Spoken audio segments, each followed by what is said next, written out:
음. 준비됐습니다, 소영아.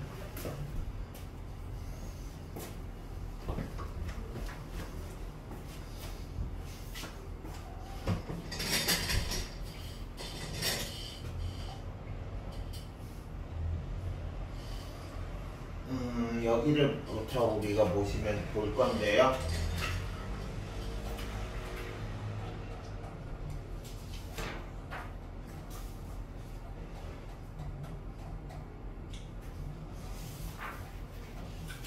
여기서부터 하면 되죠.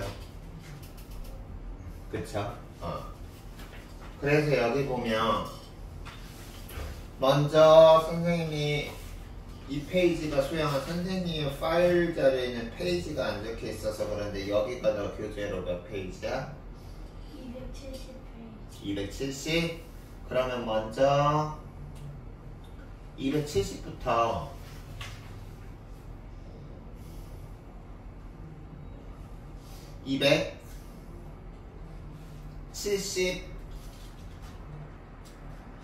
272쪽까지 먼저 한번 해보세요. 272쪽.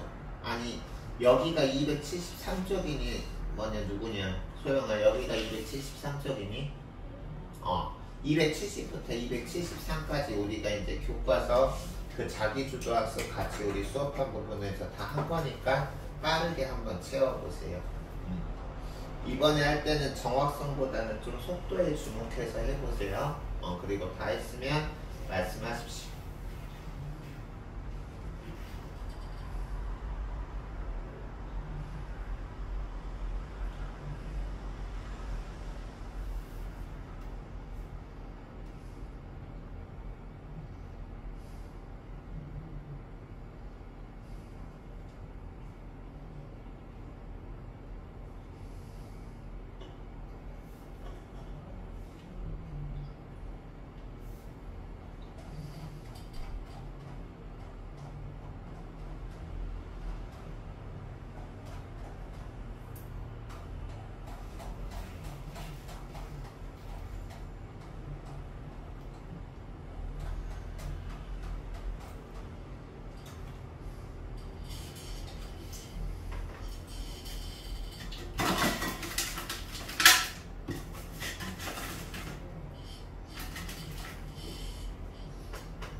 봤어?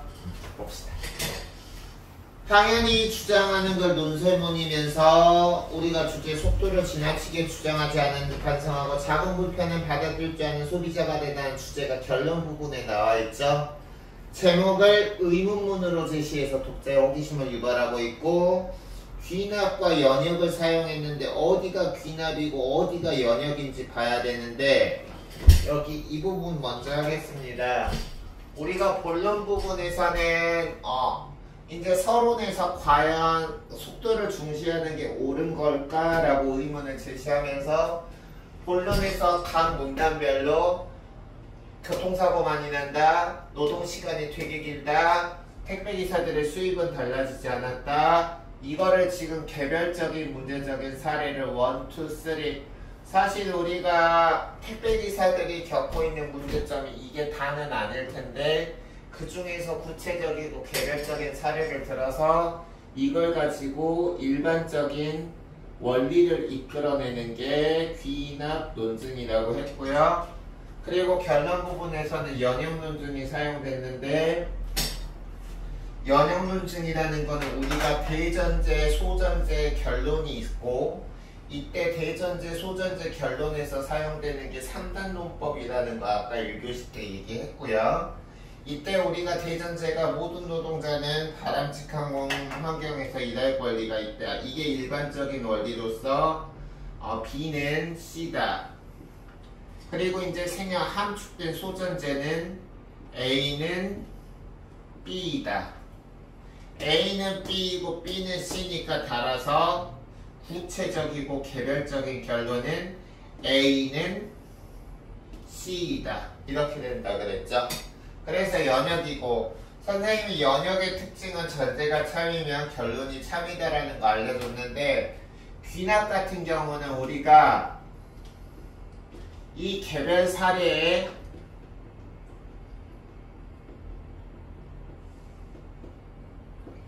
뭐라고 해야 될까? 개별 사례의 표본이 적으면 적을수록 결론의 정확성은 떨어집니다. 무슨 얘기인지 알겠어? 그리고 또 하나는 귀납추론은 반례가 하나만 있어도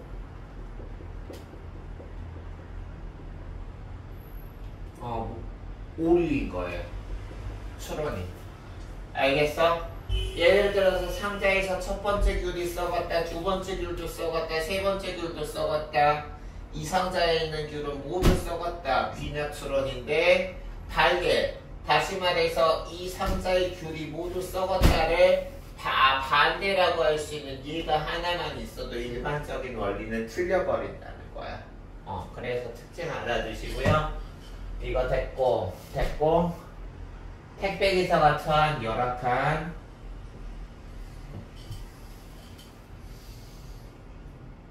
이거는 개별로부터 보편이니까 귀납. 얘는 일반적인 사실이나 원리 대전제로부터 개별적이거나 특수한 원리 결론이죠. 연역. 그리고 유추 알아두세요. 두 대상이 여러 면에서 비슷하다고 해서 다른 속성도 유사하다는 거. 예를 들어서 철수는 남학생이고 공부를 잘한다.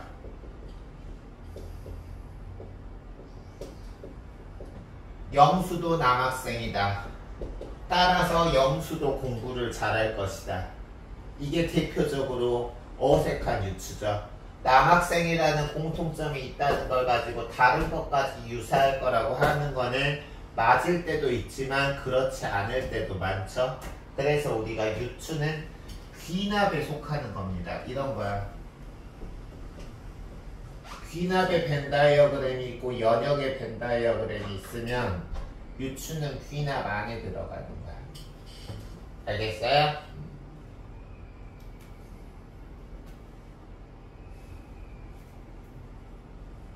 그리고 여기 지금 보면 택배기사들이 장시간 노동에 시달리고 있다라는 것을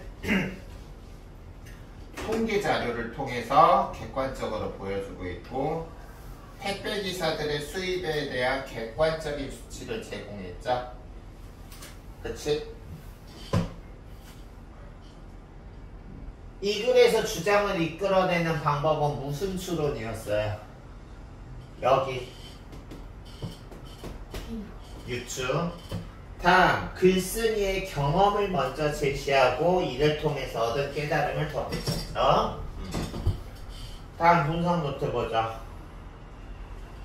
원, 우리나라가 공화국이라고 설명한 두 문장의 첫 어절과 마지막 어절을 순서대로 각각 찾아 쓰면 이렇게 지금 나왔죠.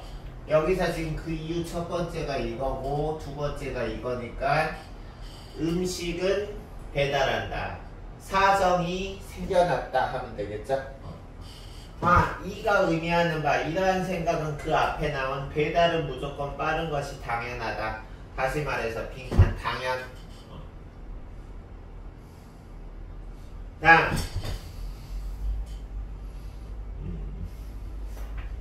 원이 의미하는 바가 의미하는 것 무엇을 강요하는? 빠른 배송을 강요하는 혹은 속도를 강요하는. 알겠어? 속도를 강요하는 배달 구조의 부정적 측면이 있다.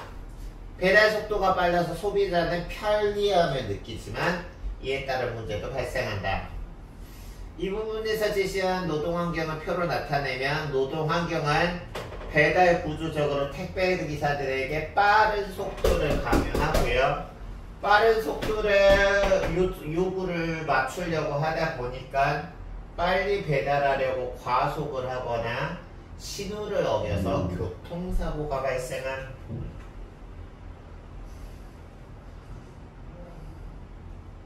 다음, 보기에서 사용된 글쓰기하고 기억 맞죠? 통계 자료하고 구체적 수치는 함께 가는 거죠.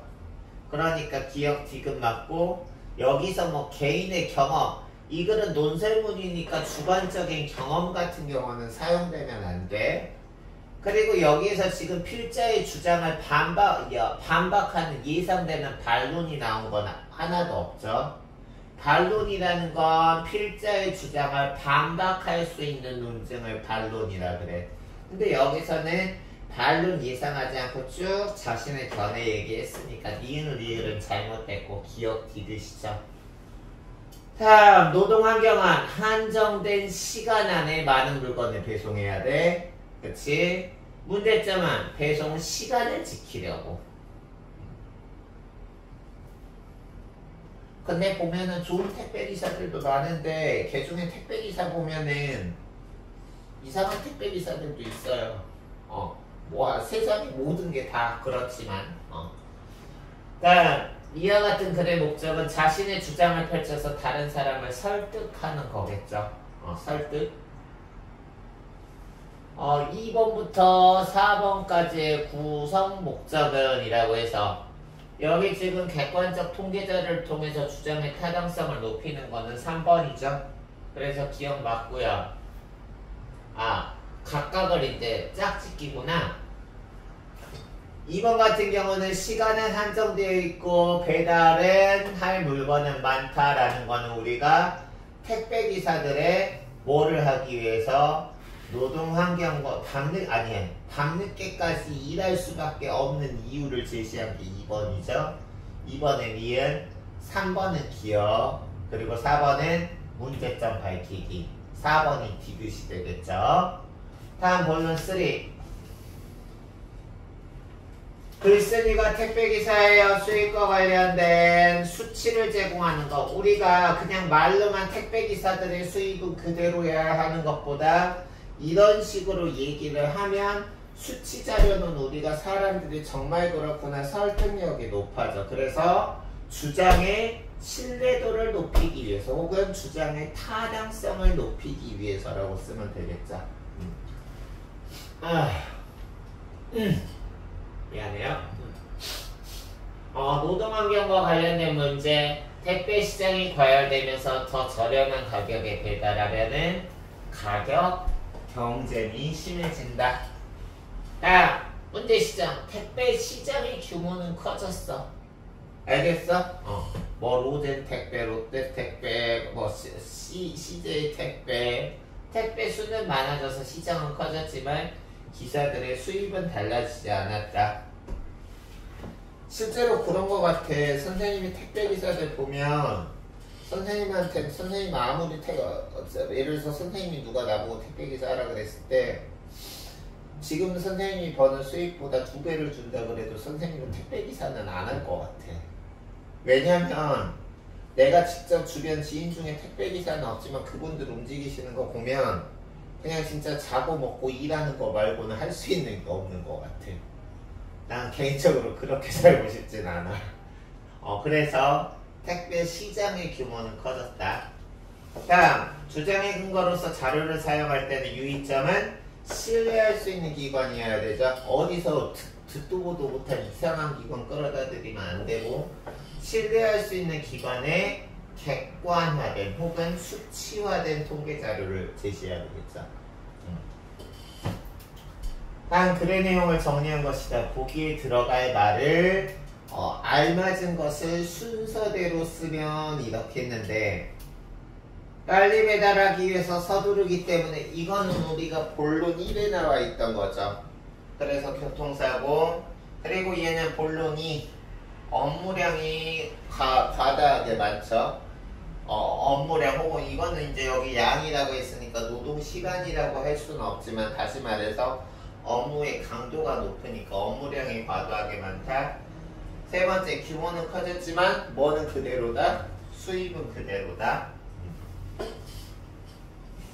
본론의 논증은 연역기나 뮤추 중에서 뭐라 그랬죠? 문제점 1, 2, 3의 택배기사들이 겪는 힘든 점을 개별적인 사례를 본론 1, 2, 3에서 개별적으로 나열하면서 본론 4에서 종합적으로 일반적으로 택배기사들은 열악한 노동 환경에 처해 있다라고 해서 보편적인 결론을 이끌었죠.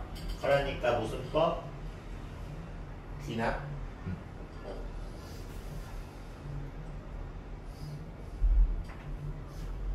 구체 혹은 개별 알겠어? 그래서 구체적 개별적 사실들을 나열해서 그로부터 일반적 혹은 보편적 사실을 이끌어내는 거지. 됐어요?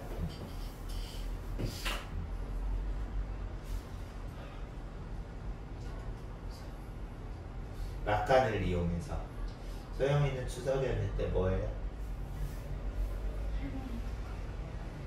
여기서 멀어요? 서울. 에이 그럼 시골 가는 맛이 없네. 좀 멀리 가면서 막 저기 아래로 몇 시간 가면서 해야 시골 가는 맛이 있는데 가서 명절 음식 맛있게 드시고 예쁜 손녀 얼굴 할머니한테 할아버지 할머니한테 보여드리시고 선생님은 영화 8편 예매 나왔어.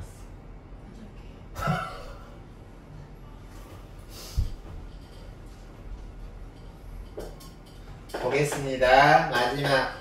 여기서 마지막 같은 경우는 이거 선생님이 오늘만 해도 2-3번 이거 얘기한 것 같으니까 반복은 안 할게. 결론의 논증 과정은 연역이죠. 그리고 지금 여기서 모든 노동자는 바람직한 환경에서 일할 권리가 있다가 보편적인 원리로 대전제죠. 그래 안 그래? 그치? 그러니까 대전제는 일반적, 보편적 사실. 그리고 이제 그 아래 택배기사들은 택배산업에서 핵심이 되는 노동자들이다. 이게 소전제죠. 소전제는 우리가 무슨 사실일까?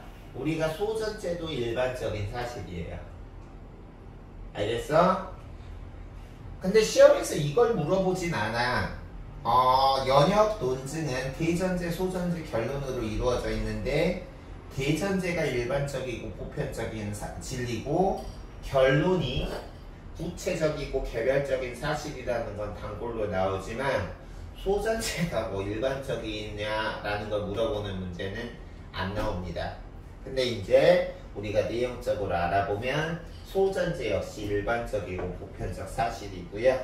그리고 이제 마지막 결론은 구체적 개별적 사실인 거죠. 됐어요? 그 승의 당부가 드러난 마지막 문장은 소영아 여기서부터 여기까지죠. 그러니까 우리 되자.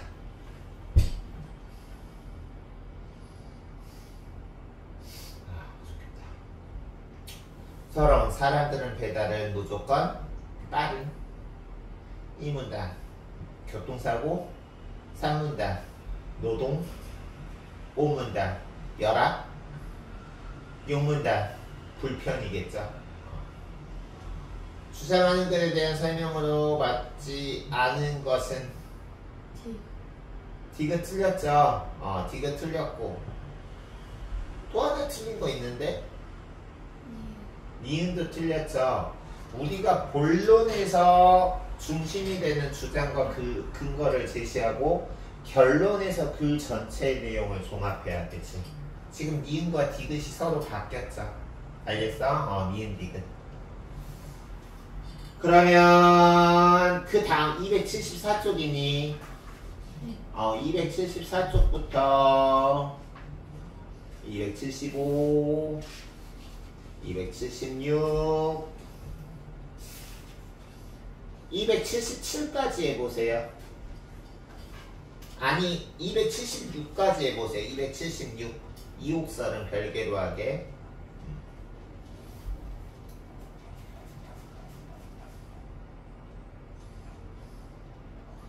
우리가 하는 부분은 이제 이론 부분이라고 생각하면 돼. 논증에 대한 이론 부분.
알겠어?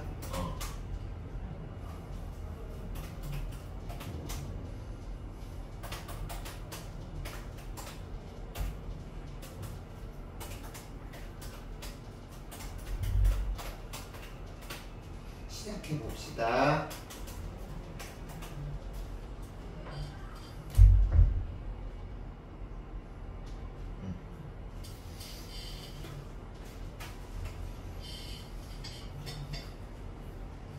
보자. 일단 여기서 우리가 연역, 귀납, 유비 개념은 알았으니까 대표적인 예로서 어떻게 적용되는지 그 적용 원리만 설명해 드릴게요.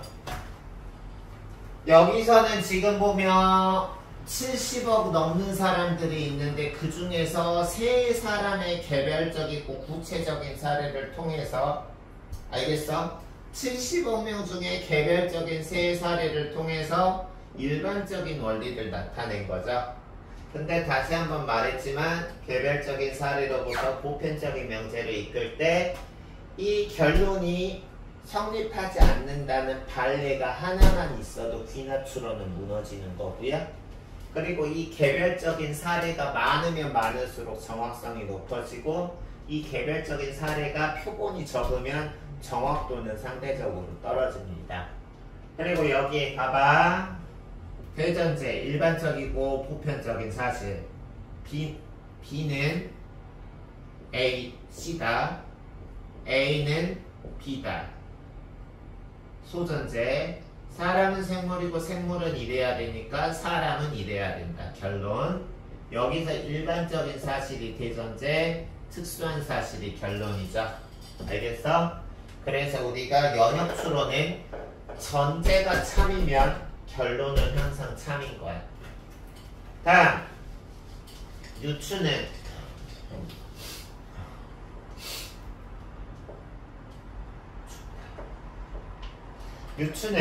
두 대상의 유사한 속성을 통해서 다른 속성도 같을 거라고 하는 거죠. 그래서 여기 보면 일량성 쌍둥이의 두 가지 특성이 있는데 첫 번째 동일한 유전자, 두 번째 외모와 성격은 똑같지 않다.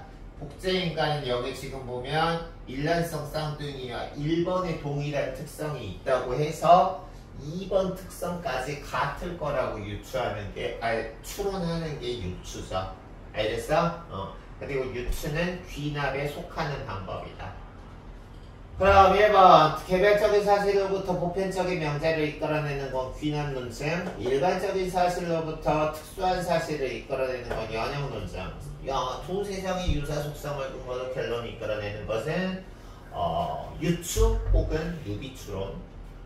다음 주장할 때는 근거가 있어야 된다. 그리고 주장을 근거라고도 하고 이 근거는 전제, 논거라고 표현하기도 한다. 그리고 결론을 지지 뒷받침하는 것이 전제인데 전제를 제시하여 결론이 참이거나 받아들일 만한 것이라고 설득하는 것이 논증이다. 알겠어요?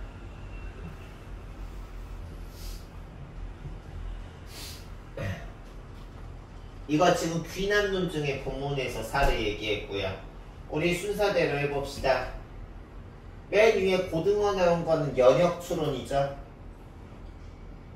그리고 고등어 물속, 가자미 물속, 모든 어류는 물속에 산다는 거는 어류의 개별적인 사례, 고등어, 가자미의 속성으로 일반적인 원리, 어류가 모두 물속에 산다고 했으니까 귀납. A 식당은 좋은 재료 정석껏 사용 맛이 있다. B도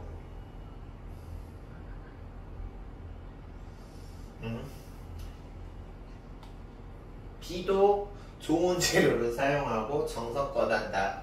하나의 속성이 같다고 해서 나머지도 같다고 추론하는 거죠. 근데 이거는 반드시 그렇다고 할 수 없죠. 좋은 재료를 사용하고 정성껏 음식을 만들어도 요리사의 요리 솜씨에 따라서 맛이 없어질 수도 있잖아. 그래서 우리가 상대적으로 결론의 정확성으로 따지면 연역 논증이 가장 정확성이 높고요. 귀납 논증이나 유비추론은 상대적으로 정확성이 떨어집니다. 알겠어요? 그리고 귀납 논증의 특징은 뭐냐면 개별적인 사례로만은 알 수 없는 개별적인 사례로만은 알 수 없는 새로운 사실을 알 수 있다는 게 우리가 장점이에요. 내가 이거는 얘기 안 했네요. 이게 귀납 논증의 장점이야. 지금까지 단점만 얘기했는데 귀납을 사용한 논증은 과학적인 가설을 세우는 데 효과적이기 때문에 새로운 사실을 발견하는 데 중요한 역할을 하지만 우리가 근거가 참이더라도 결론이 참이 아닐 수 있다는 단점이 있어. 즉 개별적 사례가 너무 부족하다든가 아니면 결론을 거짓으로 만들어버리는 사례가 단 하나만 있어도 결론이 참이 아니라는 단점이 있다. 됐어요? 다음 논증에 대해서 설명한 것을 맞으면 동그라미 틀리면 X라고 했는데 이거 대전제 이거 대전제 이거 결론이죠. 그래서 동그라미 이건 웬 개소리.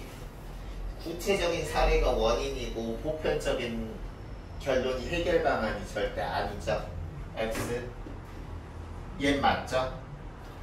다음 이게 귀납이죠. 그래서 아까 말한 것처럼 귀납의 단점은 선생님이 여러 번 얘기했으니까 귀납의 장점에 대해서 다시 한번 강조하면 귀납의 장점은 과학적 가설을 통해서 새로운 어떤 지금까지는 알려지지 않는 새로운 지식이나 사실을 밝혀내는데 도움이 되는 논증은 귀납 논증이라고 했습니다. 그래서 4번 동그라미고요.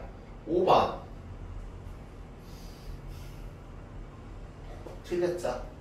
보편적인 명제를 바탕으로 해서 구체적이고 개별적인 결론을 이끌어내는 게 영역. 그럼 이제 그 다음 퀘스천 볼게요. 글쓴이가 주제 선정의 이유는 일상생활에서 쉽게 접할 수 있는 소재 택배를 통해서 흥미를 불러일으키자 했고 이 글은 청자의 친구들이 소비자로서의 바람직한 자세를 갖기 위함이다. 어렵지 않을 것 같고요. 우리가 이거는 연역 논증이 쓰였죠. 그래서 보기에 논증을 5강의실 참 좋은데 이게 마음에 안 들어. 다른 강의실은 안 그런데 여기는 이게 좀 핀이 이상한가 봐요. 기억은 뭔가요? 연역이죠. 니은은? 귀납이죠. 포유동물이 얼마나 많을 텐데 그 중에서 말, 개, 사람이라는 세 가지 개별적인 사례만 들어서 일반적이고 보편적인 새로운 사실 모든 포유동물이 심장을 가지고 있다고 했으니까 귀납. 다음 디귿은? 유추? 이거 같은 경우는 지금 보면 3일 전, 이틀 전, 어제 과거는 우리가 하루 전, 이틀 전, 3일 전만 있는 게 아니라 4일, 5일, 6일, 7일 수많은 과거가 있을 텐데 알겠어? 그 중에서 개별적으로 세 가지 사례만 예를 든 거야. 3일 전, 이틀 전, 어제. 알겠어? 그래서 이걸 통해서 보편적인 원리 내일도 동쪽에서 해가 뜰 것이다. 알겠어요? 이거 같은 경우는 유추가 될 수 없죠. 왜냐하면 유추가 되려면 하나의 유사성이 있고 그걸 바탕으로 또 다른 유사성이 또 나와야지. 근데 여기선 지금 동쪽에서 떴다. 하나밖에 없잖아. 그치? 그래서 디귿은 귀납입니다. 다음 영리한 동물인 원숭이의 뇌는 중량이 무겁고 대뇌 피질을 발달했다. 그런데 돌고래도 뇌와 비슷해서 중량이 무겁고 대뇌 피질을 발달했다. 원숭이와 돌고래의 유사성이 하나 있다는 걸 바탕으로 해서 나머지도 원숭이가 이러하니까 돌고래도 이럴 거라고 우리가 추론하고 있죠. 그래서 얘는 두 대상에서 유사성이 있다는 걸 바탕으로 다른 것도 유사성이 있을 거라고 추론하는 거니까 리을은 유추. 자,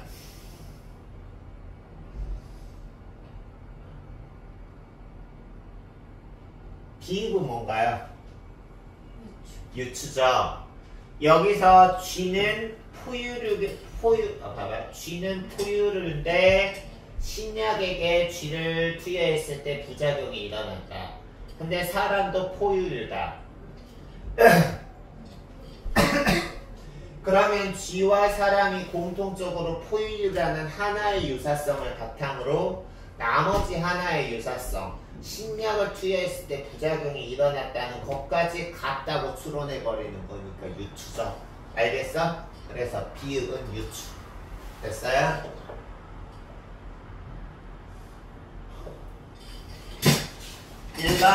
일반, 개별. 알겠어? 이렇게 써도 돼. 보편, 부채. 이렇게 써도 돼.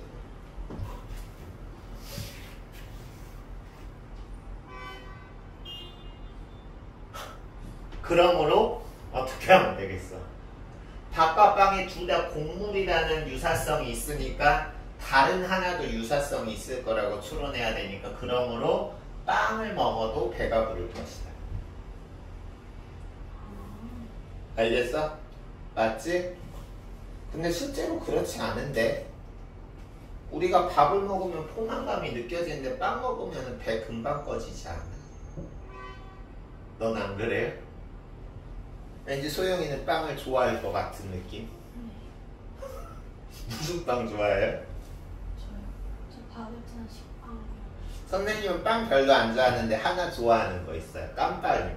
깜빠뉴는 맛있더라. 그렇다고 선생님은 밥도 좋아하지 않아요. 선생님 밥도 별로 안 좋아해. 그럼 너 하고 싶구나. 그럼 선생님 뭐 드세요? 이 말하고 싶겠죠. 그래서 여기 보면 이제 여기 보시면 다음에 해당하는 논증 인관사실 문제에 잘 안 나와요. 기억은 유추죠. 그러니까 유추의 기억. 그리고 일반 사실이나 원리로부터 개별을 이끌어내거나 특수원리 연역이죠. 연역 니은. 다음 개별 특수사실로부터 여기서 일반적이나 보편적인 명제나 법칙이 새롭게 알게 된 사실이야. 귀납 디귿, 인과는 X. 이끌고 정리했다. 택배기사들의 열악한 환경. 그리고 노동환경이라지. 노동환경. 맞아요. 노동환경, 환경 다 가네. 노동환경이 더 정확하네요. 바람직한 소비자. 글쓰는 독자에게 속도를 지나치게 중요하게 생각하지 않았는지 반성하고 작은 불편을 받아들일 줄 아는 소비자가 될 것을 주장하고 있다. 주장을 뒷받침할 수 있는 근거로 신뢰할 수 있는 기관의 객관적인 통계 자료를 제시해서 중요성을 강조하고 주장의 타당성을 높인다. 본론에서는 우리 문제점 1, 문제점 2, 문제점 3를 가지고 본론 사이에서 일반적인 결론 택배기사는 안정적인 노동환경에서 일할 권리가 있다 했으니까 본론에서는 무슨? 귀납? 아 귀납? 결론에서는 연역. 그치? 이제 이옥설 부분 해봅시다. 여기 이 페이지랑 이 페이지랑 두 페이지 너가 먼저 해보세요.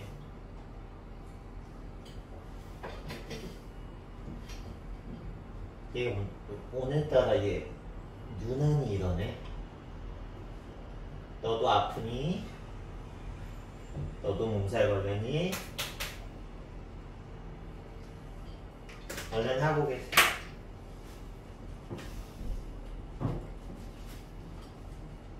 왜 이래?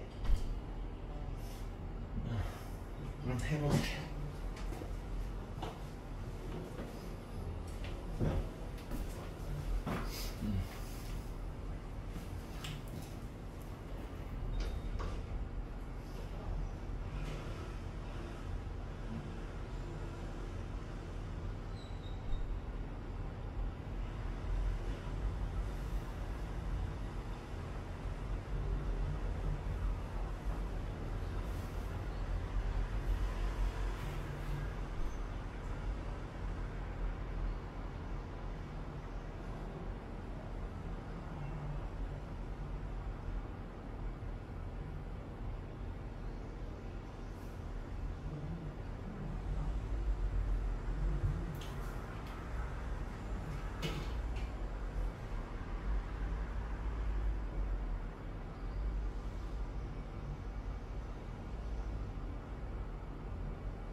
갈래. 갈래는 설이죠. 설. 제재 행랑채. 주제 잘못. 다음 특징 무엇을 사용해서 유추를 사용해서 이끌어낸다. 다음 글쓴이의 경험을 제시하고 이를 통해 얻은 깨달음을 덧붙이고 있다. 오케이. 다음 글쓴이의 경험과 깨달음을 패러그래프처럼 도식화했다. 빈칸을 채우면 3칸을 고쳤는데 그 중에서 2칸은 예전에 고장난 거를 미루고 미뤘다가 고쳤다. 그래서 제목들을 못 쓰게 되고 수리비도 많이 들었다. 근데 나중에 바로 한 거를 나중에 2개랑 같이 고쳤는데 이거는 수리비도 많이 들지 않았다. 다음 무엇의 경우와 마찬가지로 진짜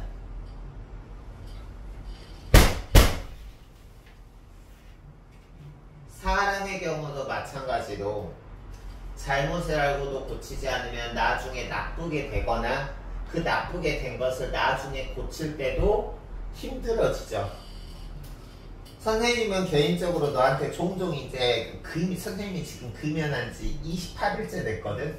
나름 성공한 거잖아. 거의 한 달 가까이 됐으니까. 선생님이 만약에 그동안 선생님이 금연 시도를 한 번도 안 해봤을까? 선생님은 개인적으로 공부하는 것보다 금연하는 게 100만 배 어려웠어. 선생님은 이랬어. 네가 들으면 어우 선생님 재수없어 할 거야. 뭐냐면 선생님은 학원 과외도 안 다니고요. 그냥 학교에서 시키는 대로 공부하고 나 혼자 집에서 EBS 보고 그냥 열심히 공부해서 수능 보고 나서 고려대에 원서 넣으니까 그냥 합격 통지서 날라오대. 재수없죠. 근데 금연 같은 경우는 선생님 같은 경우는 이랬어. 23년 동안 했다라는 거 그동안 내가 한 번도 시도를 안 해봤을까? 수없이 했다가 실패했을 거 아니야. 그래서 이 선생님 인생에서 느낀 게 이거 그냥 끌까? 꺼도 괜찮겠죠. 그래서 여기서도 지금 보면 선생님이 만약에 흡연을 시작한 지 얼마 안 됐을 때 만약에 금연을 시작했으면 훨씬 더 하기가 쉬웠을 거야. 근데 23년 동안 완전히 니코틴에 중독이 됐으니까 나중에 이건 진짜 아니다라고 하니까 선생님이 그동안 나름 지금 28일 거의 한 달 가까이 사주했으니까 성공한 거고 앞으로도 이제 잘 참아야 되겠지만 그거 하는데 너희들에게 말은 안 하지만 진짜 너무 힘들었어요. 그래서 우리가 잘못을 알고서 바로 고치지 않으면 훨씬 나빠지고 그것을 나중에 올바르게 고치는데도 우리가 시간이 많이 걸리는 거야. 알겠어? 그래서 사람의 경우도 마찬가지여서 잘못을 알고도 바로 고치지 않으면 나쁘게 되고 그냥 알았을 때 바로 고치면 바로 원래대로 돌아가기가 쉽다. 다음 나라의 정치도 이와 같아서 그쵸? 다음 이 글에서 유추가 드러난 부분의 첫 두어절과 마지막 두어절을 하라고 했죠. 그럼 여기서는 뭐가 되겠어? 여기 두 번째 문단에서 사람의 경우도 마찬가지라는 사실이다 부터 시작하는 거잖아. 그러니까 첫 두어절은 사람의 경우도, 그리고 마지막 어절은 끝까지죠. 문장 끝까지니까 있는 것이다. 됐어요? 자, 이거와 같은 글에 대한 내용으로 맞으면 O, 틀리면 X 하시오. 설의 특징이 맞느냐는 거죠. 맞아요? 틀려요? 맞죠? O. 다음 2번 내가 아까 설명했는데 설은 소설이라 그랬어? 수필의 장르라 그랬죠? X. 다음 의견을 직접적으로 드러낸다? 아니죠. 간접적이죠. 만약에 직접적으로 드러낸다면 이런 유추라는 논증 방법을 사용하지 않았겠지. 그러니까 여기서는 반대인 거야. 직접적으로 드러내기보다는 우의적으로 드러낸다라고 하시면 되고요. 우의적이라는 말이 어떤 말이랑 같냐면 우의적 이퀄 간접적, 우의적 간접적 이퀄 우회적인 거야. 알겠어? 자, 내용은 크게 경험과 깨달음으로 나뉜다. 5. 한문문체 하나다. 5예요. 그래서 우리가 지금 한글로 보는 이 무슨 설 하는 거는 실제 한글로 쓰였던 게 아니라 한문로 쓰인 걸 나중에 이제 한문학자들이, 한학자들이 이걸 우리말로 번역한 거죠. 됐어요? 그래서 5고요. 다음. 오른쪽 봅시다. 이 글의 논증 방법 뭐? 유추. 두 대상이 여러 면이 비슷했을 때 그 중에 하나가 비슷하면 다른 것도 비슷할 것이라고 유추한다. 다음 1번 OX. 설은 교훈적 성격이 강합니다.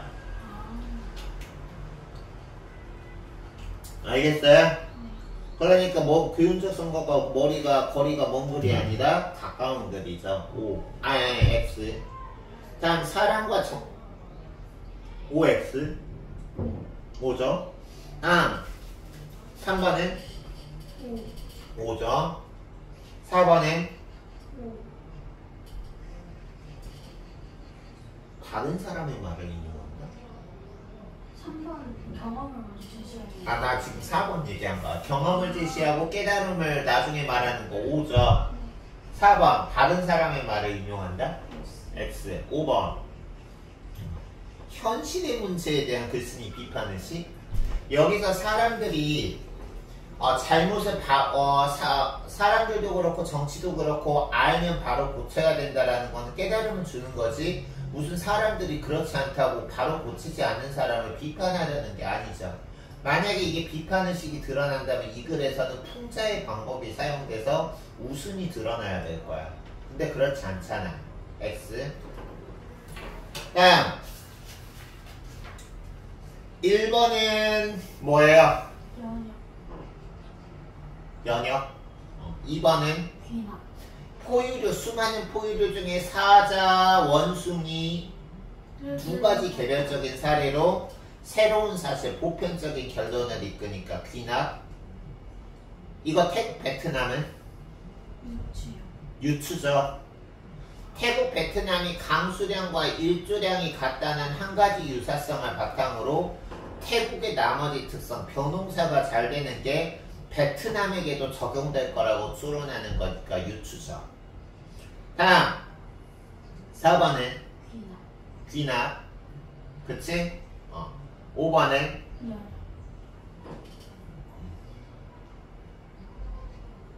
이건 인과죠. 인과.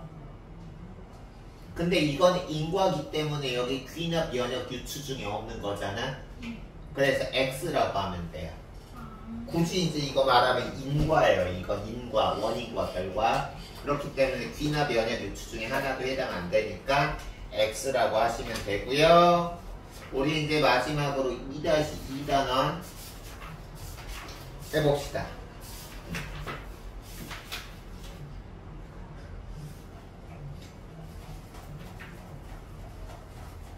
여기가 몇 페이지인지부터 알려줘, 소영아. 344. 여기가 344예요? 네. 그러면 여기 마지막 페이지, 선생님이 지금 이건 내가 나도 그래 했구나. 다시 한번 이거 화면 띄우자. 344부터 351쪽까지가 마치는 서킹. 그래요? 네. 혹시 지금 소영이가 351이라고 한 게 여기까지 맞아요? 네. 여기까지 하고 혹시 시간 남으면 이제 뭐 개별 질의응답 받거나 과제할 시간 드릴게요. 혹시 시간이 남으면. 일단 345쪽까지 풀어봐요. 선생님이 끊기에 적당한 부분을 한번 찾아볼게. 344에서 어디까지 끊는 게 좋을까?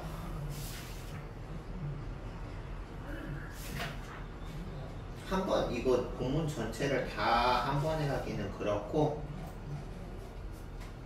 여기까지 해보세요. 몇 쪽이에요?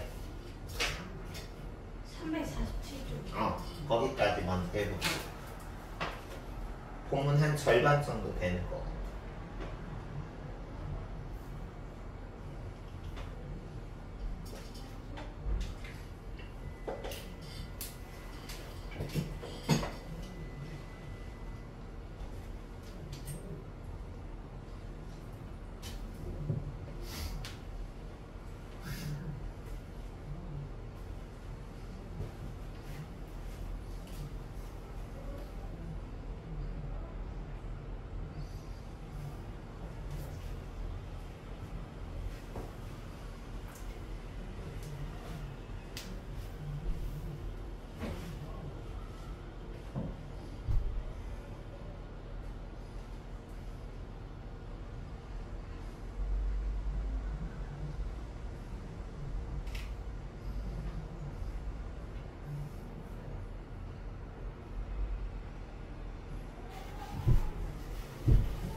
됐어? 해봅시다. 시작할게요. 연쇄문이다. 흑인을 향한 인종차별반대. 인종과 상관없이 모두가 평등. 특징. 링컨 대통령의 노예 위반 선언은 이날 미국의 건국 시조와 같은 역사적 사실을 근거로 들었죠. 다음, 흑인이 차별받고 있는 사례를 구체적으로 제시했지. 이거 하는 한 만족할 수 없습니다를 반복함으로써 거기서 이거 한 만족할 수 없다 해서 이거 하는 한이 바로 여전히 차별받고 있는 사례였잖아. 그걸 반복했고 청자의 공감을 이끌어내. 다음, 비유적 표현을 많이 사용했죠. 뭐 희망, 등불, 뭐 족쇄, 쇠사슬 등등등등. 이걸 같은 경우는 세 개가 다 사용됐는데 본인의 어떤 마틴 루터 킹이 자신의 도덕성을 얘기하지 않았지만 여기 이 부분이 여기서 지금 인성적 설득 전략이라는 거야. 여기서 마틴 루터 킹은 실제로 흑인 인권운동을 할 때 이걸 바탕으로 했으니까 간접적으로 화자의 도덕성이나 가치관이나 인성이 드러난다는 거야. 알겠니? 그래서 이거 인성적 설득 전략. 선생님이 이성적 설득 전략은 전문적 지식이나 어떤 객관화된 근거라 그랬죠? 그래서 여기서는 이 역사적 사실 근거, 노예 해방 선언이나 미국의 건국 신조를 예로 든 게 바로 이성적인 거야. 그럼 논증 방법 무엇을 사용했다? 뭐라고 썼어요? 귀납이죠. 다양한 개별적인 사례를 통해서 결론을 이끌어냈으니까. 다음 감성적 설득 전략이라는데 이거는 다 감정을 움직이는 거죠.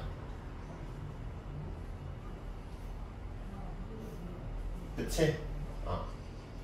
됐습니까? 그리고 여기서 이렇게 화장과 경험과 전문성이 주장에 여기 빈칸 안 했는데 타당성. 알겠지? 다음 이거는 다시 한번 한 건데 아까 이거를 다시 한 건데 이게 인성적 설득 전략의 핵심이야. 얘는 이 논리적이고 이성적인 거라는 게 객관적인 근거, 지식인 거고, 감성은 청중들의 감정에 호소하는 거. 여기는 패스.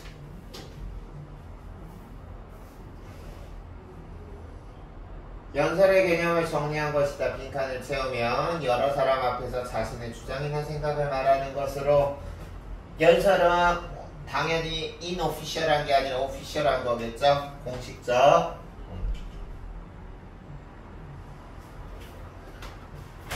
이래 들어갈 말은 청중이겠죠? 그리고 다음은 이 연설의 배경에 대한 설명에다 빈칸을 채우면 이라고 해서 흑인의 인권 보장 및 평등한 사회를 요구하는 일자리와 자유에 대한 워싱턴 평화인진의 마지막 연설자로 나왔다라고 보시면 될 거고요.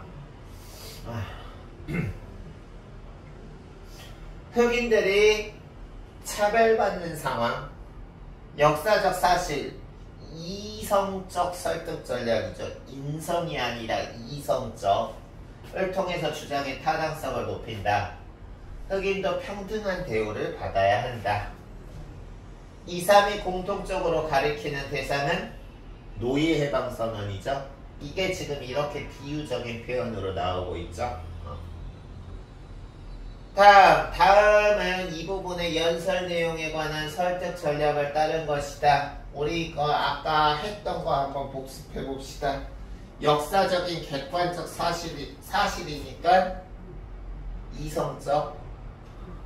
다음 여기서는 지금 보면 100년이 지났는데도 아직 현실에 개선된 게 하나도 없다라고 함으로써 흑인들에게 분노를 유발하고 있죠. 그래서 여기선 사람들의 감정에 호소하는 거니까 빈칸에 들어갈 것은 감성적 설득 전략. 그치? 다음 4번 지금 보시면 1963년은 그 1863년 링컨이 노예 해방 선언을 한 지 100년이 지난 지금 현실을 얘기하는데, 여기 지금 보면은 흑인들이 평등하게 대우받을 때까지 지금이 한 차례 집회로 끝나는 게 아니라 지속적인 어떤 노력이 필요하다고 강조하고 있죠. 만약에 그냥 단지 이번 한 차례 집회했다고 뭐가 바뀔 거라고 생각하면 여전히 차별을 받는 달갑지 않은 사실을 알게 될 거라고 말하고 있죠. 그치? 다음 1에서 사용된 설득 전략은 뭐예요? 사람들의 무슨 감을 자극한?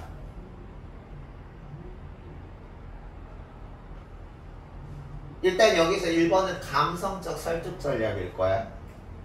무슨 감이지? 여기 지금 보면 흑인들에게 시민으로서부터 누려야 될 권리가 보장될 때까지는, 여기서는 지금 보면 흑인 운동에 반대하는 사람들의 위기감을 자극하는 거죠. 왜냐면 흑인들이 이게 될 때까지는 우리가 계속 투쟁할 것이기 때문에 안정과 평온도 없을 것이다. 백인이들이 흑인을 평등하게 다 대우해줄 때까지는 우리 흑인들이 절대 가만히 당하고 있지 않을 것이니 너희들 대우해줘라라니까 흑인운동을 반대하는 사람들 백인들에게 위기감을 자극하는 거죠. 혹은 뭐 긴장감을 자극하는 거죠. 알겠어요? 예전에는 가만히 말도 못하고 당했던 흑인들이 이제는 가만히 안 있네? 라고 백인들이 느끼게 하는 거잖아요. 알겠어요? 다음은 연설을 바탕으로 해서 화자가 강조하는 바를 한 것이다. 너무 쉽네요. 폭력, 비폭력. 비폭력. 이가 의미하는 바는 흑인의 인권을 위한 무슨 투쟁? 무슨 투쟁? 비폭력 투쟁. 알겠어? 그래서 여기서 백인들에게 불신을 받는 일이 없어야 된다는 거는 흑인들이 아무리 정당한 이유가 있더라도 그것을 이루는 수단에서 우리 생각해봐. 우리나라 예전에 촛불 집회 있었잖아. 그래 안 그래? 그때 너는 초등학생이었을까? 유치원생이었을까? 그리고 이번에 이제 그 계엄령, 말도 안 되는 대통령이 계엄령해가지고 물론 이제 그 전에도 수많은 대통령이 잘못된 일을 했지만 그냥 이렇게 집회를 할 만큼 그런 건 아니었기 때문에 국민들이 참고 있다가 계엄령은 말도 안 되는 거잖아. 지금이 뭐 군사 독재 시대도 아니고. 그래서 이제 그동안의 불만이 계엄령을 계기로 터져서 우리가 이제 또 한 번 대통령이 원래대로 하면은 지금 바뀔 시기가 아닌데 바뀐 거잖아. 그래서 여기 지금 보면 백인들의 불신을 받는다라는 건 아무리 목적이 정당해도 그 수단이 폭력적이면 백인들이 인정해주지 않는다는 거야. 그래서 흑인들의 인권을 위한 평화적 투쟁 혹은 비폭력적 투쟁이라고 해야죠. 두 차례 우리 그 촛불 집회 이거 할 때도 만약에 시민들이 시위하는 과정에서 폭력적으로 했다라면은 아마 이렇게 되지 않았을 거야. 근데 참 외국에서도 되게 인정하는 게 저 나라는 대통령도 잘못하면 국민들의 손에 의해서 내려갈 수 있구나를 보여줬고, 또 하나는 그거를 하는 과정에서 저렇게 비폭력적으로 하는 게 가능하단가? 하단 말이야. 외국 선진국에서도 많이 신기하게 봤대. 나는 그거는 우리 대한민국 국민으로서 자부심을 가져도 되는 부분 같은데, 화자의 주장으로 적절한 것은 그쵸.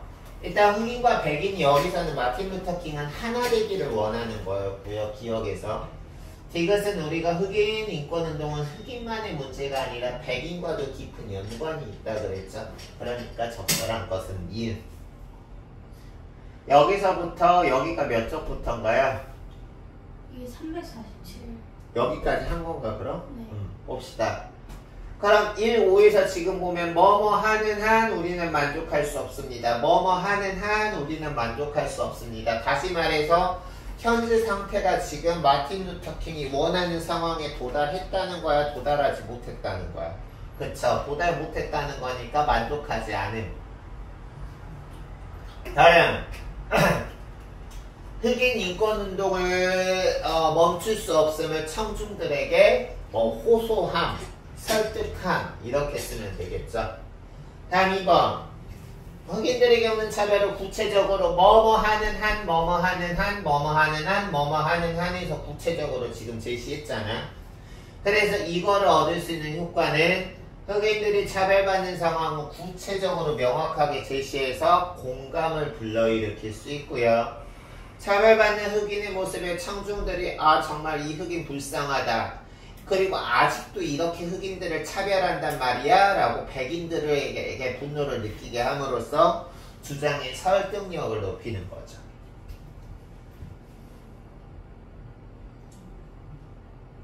자, 6 같은 경우는 지금 여러분 중에는 이곳이 있다라는 걸 알 수 있다고 해서 이런 시련과 고난을 겪은 다양한 사람을 베테랑이라고 말을 하고 있죠. 그래서 화자는 청중의 어려움에 무엇을 드러냄? 공감을 드러내고 있죠. 그래서 이거는 감정을 호소하는 거니까 감성적 설득 전략일 거고요. 7에 제시된 지역은 우리가 표면적으로는 그냥 일상의 지역이라고 할 수 있지만 흑인들이 집중적으로 사는 지역이고, 이 말은 흑인에 대한 인종차별이 좀 더 강한 지역인 거죠. 그래서 공통점은 기억 아니죠. 니은도 아니죠. 흑인에 대한 인종차별이니까 리을이죠. 리을. 그러면 348쪽부터 여기서부터 351쪽까지. 어떻게 351이 끝이야? 끝까지 다 하자. 끝까지 다 하자. 해보세요.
봅시다. 여기서부터인데요. 여기서는 지금 보면 역시 이제 뭐뭐 하느냐 이거 했고, 여기서부터죠. 여기 지금 보면 글쓰기가 1번과 같이 말한 이유는 청중들과의 연대의식, 아까 연대의식이라는 개념 맞지? 공동체의식이랑 같은 말이라 그랬어. 지금 연설을 하는 내가 당신과 다른 뭐 대단한 사람이 아니라 청중들 여러분하고 내가 같은 사람이라는 어떤 공감, 어떤 공유하는 감정을 드러내기 위한 연대의식, 공동체의식. 다음 2번. 고난이 가리키는 거는 뭐야? 인종차. 고난이 가리키는 거. 인종차. 인종차별이죠. 다음 화자가 말하는 꿈은 흑인과 백인들이 동등하게 대우받는 사회, 평등하게 대우받는 사회겠죠. 동등, 평등. 알겠어? 다음 이 부분에 대한 설명으로 적절하지 않은 거 맨 마지막 구문단 결론. 그럼 여기에서 우리가 알 수 있는 걸로 적절하지 않은 것은 몇 번일까요? 네. 뭐? 네. 그쵸? 인종차별이 사라진 평화로운 사회를 꿈꾸고 있다. 이게 아닌 거고요. 그리고 여기 지금 보면 디귿 같은 경우는 맞는 게 구문단에서 두 번째 문장 보면 부당함과 억압의 뜨거운 열기로 신음하는 미시스피주라는 거는 다른 주보다 미시스피주가 특히 차별이 심각했다는 거죠. 그래서 우리가 미국 영화 같은 데서 보면 미시시피주 지역을 하는 그쪽에 보면 흑인과 관련된 영화가 실제로 많아요. 실제로 그래요. 이건 내가 그냥 지어낸 표현이 아니라. 알겠어요? 그래서 여기서는 미은이 정답이고요. 다음 반복을 통해 화자가 꿈꾸는 세상 드러낸다. 2번은 겉보기에는 흑인들의 인권을 주장하니까 흑인들이 백인보다 잘 살기 바라는 것처럼 착각하지만 이 글에서 마틴 루터 킹은 흑인이 백인들보다 더 나은 대접을 바라는 게 아니라 지금과 같이 차별받는 것을 구별하고 흑인과 백인이 함께 잘 사는 세상을 꿈꾸는 거죠. 그러니까 X. 자, 이제 여기서 학습활동에서는 이 지문의 내용을 정리한 것이고 여기 지금 이제 이거는 우리가 문제로 다 풀 거니까 옆에 오른쪽 문제로 봅시다. 1번. 이 글의 목적이 인종의 차원 관계없이 모두가 평등하게 살아가는 만들자고 설득하려는 거죠. 다음 2, 3의 공동적으로 들어갈 말은 차별. 다음 보기 중 이연설에 대한 설명으로 적절하지 않은 것 니은이죠. 설명 필요 없을 것 같아.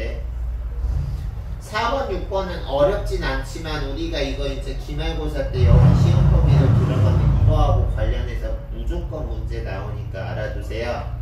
4번은 일단 보면 연결된 매칭된 거 설명 보면 동그라미 치세요. 화자의 됨됨이. 인성적 설득 전략이지. 그래서 4번은 인성. 5번은 논리적이고 이성적인 방법. 이게 이제 객관적인 증거, 역사적인 사실, 그리고 수치화된 객관적인 통계 자료 이런 거잖아요. 그래서 5번은 이성. 6번은 감정에 호소한다. 감성. 그럼 이거는 뭐예요? 역사적 사실 근거, 그리고 합리적이고 이성적인 논증 방법 활용하기 거. 이성. 다음 1번에 들어갈 말은 여기 보면 흑인 인권들을 지속적으로는 마티크롬의 경험과 전문성이 여기서 청자들에게 지금 이 마틴 루터 킹이 이렇게 실제로 되게 객관적으로도 믿을만한 사람인 걸 통해서 1번은 신뢰감을 주는 거죠. 신뢰. 다음 1과 관련된 설득 전략은 여기 지금 보면 화자가 여기 이게 포인트야. 비폭력 정신을 바탕으로. 알겠어? 우리 아까 이거는 어디에서 했냐면 여기서 했어요. 인성적 설득 전략 할 때. 그쵸? 이거 기억하고 있다면 여기서 지금 보면 인성적 설득 전략이 정답이고 여기서는 이 부분이 이렇게 이해해야 돼. 여기서 화자가 직접 나 이렇게 도덕적으로 청렴 결백한 사람입니다 라고 말하지는 않았지만 화자가 이런 것을 지속적으로 했다는 걸 봐서 간접적으로 화자가 얼마나 도덕성이나 가치관이 뛰어난 사람인지를 간접적으로 알 수 있지. 그래 안 그래? 그래서 이거는 이성적 설득 전략이 아니라 인성적 설득 전략이다. 됐습니까? 다음 2에서 사용된 설득 전략은 결론부터 말하면 뭘까요? 일단 건국신조라는, 알겠어? 건국신조라는, 여기서는 이제 1863년 링컨의 노예해방선언과 연관된 문단은 아니지만 앞부분에서 1863년 100년 전에 링컨의 노예해방선언이라는 객관적 역사적 사실을 둔 것과 마찬가지로 여기서 13번의 그 자료에서 2번에서 보면 모든 사람은 평등하게 태어난다는 건국신조 역시 객관적인 역사적 사실, 니은인 거죠. 니은. 그래서 니은 맞고요. 그치? 그래서 여기서는 정답이 니은이고, 이거는 우리가 이성, 인성, 그리고 감성 중에서 나누면 이성인 거죠. 이성적 설득 전략. 됐습니까? 그리고 여기 이제 우리 봅시다.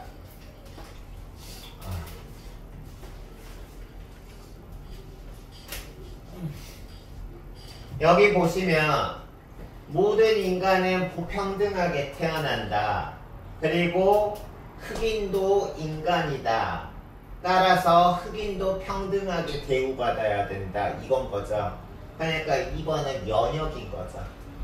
그래서 연역을 사용했고 논증 방법은 객관적이니까 이성적 설득 전략 별표 치시고요.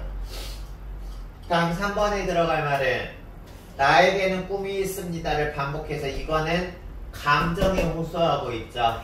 그래서 3번은 감정인 거고요. 감성적 설득 전략. 얼마 안 남았습니다.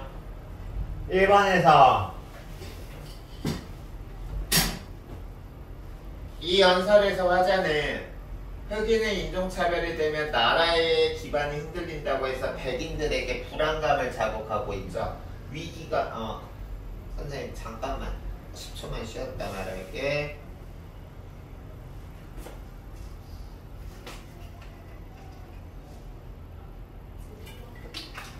백인들의 위기감이나 불안감을 자극했으니까 2번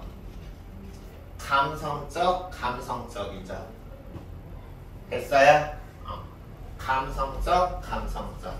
그리고 여기서도 동정심, 분노, 감성적. 따라서 1, 3에 공통적으로 들어가는 건 감성적.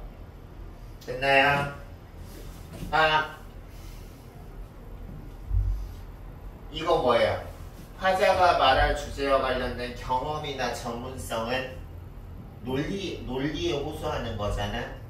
내가 아무리 예를 들어서 이것이 선생님이 아무리 명문대 고려대 나오고 국어교육과하고 중문과 졸업하고 중국 현대문학 대학원까지 나올 정도로 엘리트잖아. 나보다 더 뛰어난 엘리트도 많지만 그건 근데 내가 나의 그런 과거 나 이런 사람이야 라고만 말하고 내가 너하고 수업하는 데 있어서 나의 전문성을 보여주지 못하면 너는 내 수업에 설득당하지 않겠지. 근데 국어 선생님으로서 내가 굳이 나의 어떤 과거의 학력이나 이런 거를 내가 말하지 않아도 수업에서 선생님이 국어 선생님으로서의 전문성을 보여주면 너는 논리적으로 이 선생님 따를 수 있겠구나 하는 거잖아. 그치? 그래서 이거는 이성. 뭐라고 썼어? 이성. 난 또 잘 틀리게 쓴 줄 알고. 자, 이해할 점. 주장과 그 주장을 뒷받침하는 근거, 그리고 주장과 근거의 연관성을 판단해야 돼. 주장을 뒷받침하는 근거가 주장을 합리화하는데 아무런 관련이 없는 근거면 그건 아무 소용없는 거지. 그래서 연관성을 판단해야 된다.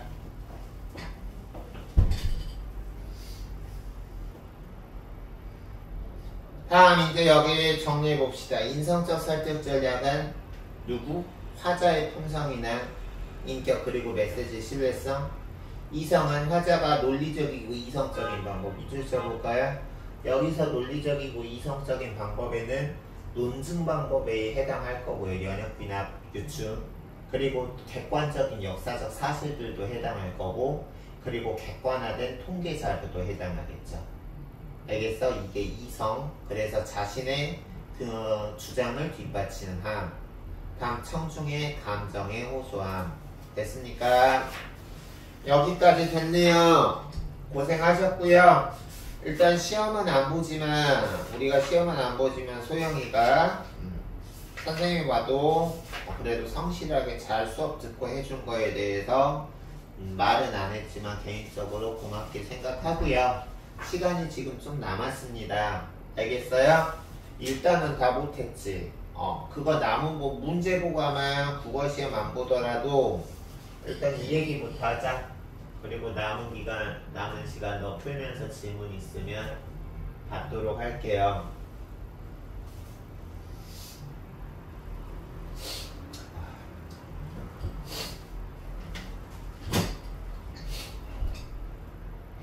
우리가 여기서부터 여기까지 추석 연휴가 알고 있나요? 학원? 휴가?